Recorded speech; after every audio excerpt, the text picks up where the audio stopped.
Donc moi c'est Bruno. J'ai un passé très ténébreux, que j'étais dans l'église catholique, dans l'ésotérisme, dans la voyance, dans le spiritisme, dans tout ce qui touche entre guillemets, les sciences occultes. Et Dieu est venu me chercher, entre guillemets. Dieu m'a touché et m'a libéré de cela. Et donc en fait, comment c'est arrivé?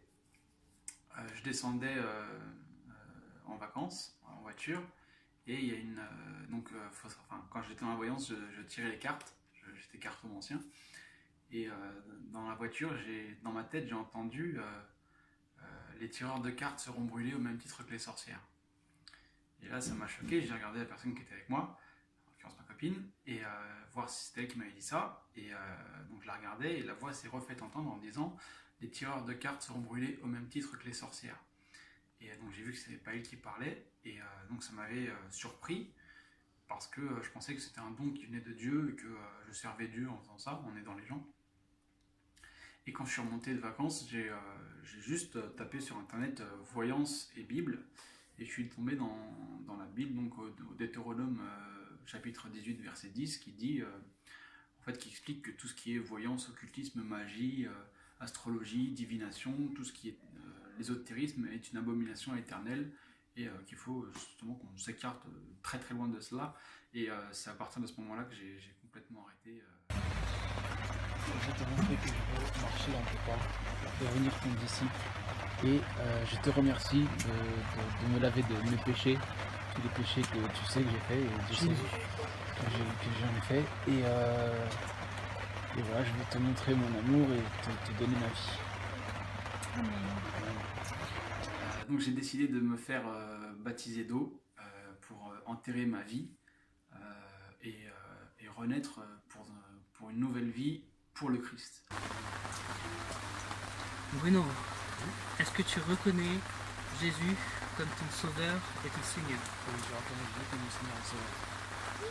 Eh bien, sur ta propre déclaration, je te baptise au nom de Jésus-Christ. Mais en Christ, ressuscite en Christ. Alléluia. Tu fais partie maintenant du royaume de Dieu. Bienvenue frère. Bienvenue dans le royaume des cieux. Bienvenue. J'ai eu un frère qui a prié pour la guérison de mon pouce. Donc je montre, avant je ne pouvais pas faire ça sans avoir de douleur. Maintenant je le peux. Et je n'ai été voir aucun médecin par rapport à ça. J'ai juste reçu des prières. On a fait aussi, après mon baptême, une prière de délivrance pour me libérer des esprits impurs, tout ce qui était contraire à l'esprit de Dieu, qui était en moi vis-à-vis de la vie passée que j'avais eue. Et je me suis senti délivré. Ouais. Je me suis senti délivré. Et aujourd'hui, ça va beaucoup mieux.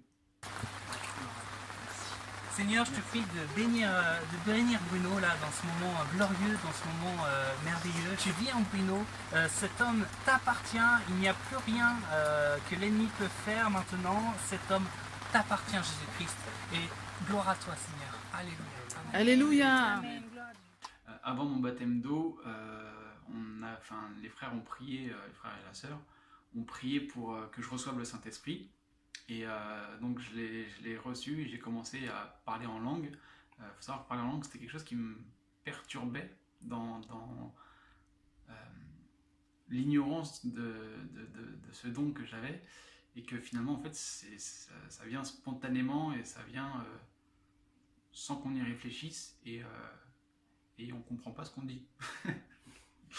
Parce que c'est quelque chose que je me demandais si les gens comprennent ou pas quand ils parlent en langue, et non, seul Dieu comprend ce qu'on dit quand on parle en langue, et c'est un moyen pour nous de nous édifier, et c'est un moyen aussi de nous écarter de l'adversaire, parce que l'adversaire lui-même ne comprend pas ce qu'on dit, seul Dieu comprend, et c'est très important de le faire. Ok.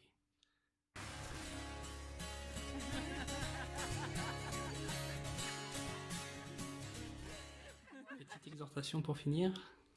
Petite exhortation, repentez-vous, acceptez Jésus et donnez votre vie, consacrez votre vie à Jésus.